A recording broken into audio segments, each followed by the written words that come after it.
দেখা গেছে যে ব্যবহৃত কীটনাশক যার ফলে ক্ষতি হয়েছে তার অধিকাংশই নিষিদ্ধ কীটনাশক এবং হ্যাজার্ডাস পেস্টিসাইড, মানে এটা হচ্ছে যে বেশি ঝুঁকিপূর্ণ। যখন আমরা রাজশাহী মেডিকেলের ওই রেজিস্টারটা দেখি তখন আমাদের মাথা নষ্ট হয়ে যায়, কারণ প্রচুর পেস্টিসাইড পয়জনিং লেখা আছে, খালি পেস্টিসাইড পয়জনিং, এবং তারপরে শুধু লেখা প্যারাকুয়েট প্যারাকুয়েট প্যারাকুয়েট। তখন আমরা ডাক্তারদেরকে জিজ্ঞেস করলাম কিভাবে লিখেছেন প্যারাকুয়েট, মানে কিভাবে বুঝলেন প্যারাকুয়েট?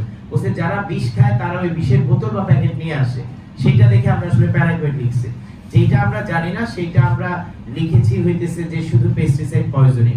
তো এইটার ক্ষেত্রে আমরা যেটা দেখলাম যে রাজশাহী মেডিকেলে মানে আমরা খুব বেশি না, যে আফটার হইতেছে গণঅভ্যুত্থানের পরবর্তী সময়ে তাদের যে রেজিস্টার খাতা ওইটা দেখা যায় মাত্র কয়েক মাসের, সেটাতে হিউজ পরিমাণে মানে 100-রও বেশি কেস যেখানে হইতেছে যে আপনার ভর্তি হয়েছে রোগী এবং অন্য জায়গায় চলে গেছে, মানে তারা এখানে বলছে যে অনেক রোগী এখানে পালিয়ে যায়, মানে সুস্থ হইলে পালিয়ে যায়, ভয় পায়, মানে এগুলো যদি মামলা হয়।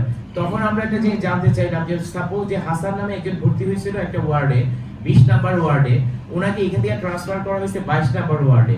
তো 20 নাম্বার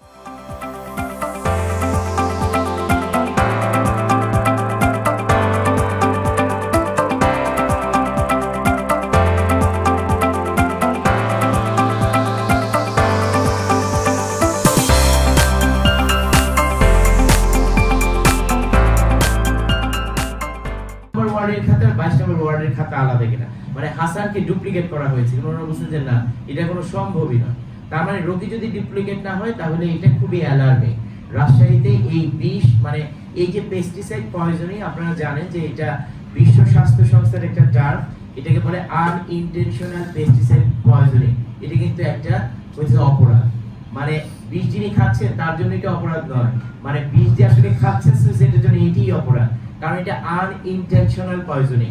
উনি জানেনই না এটা খাইলে আসলে কি হতে পারে।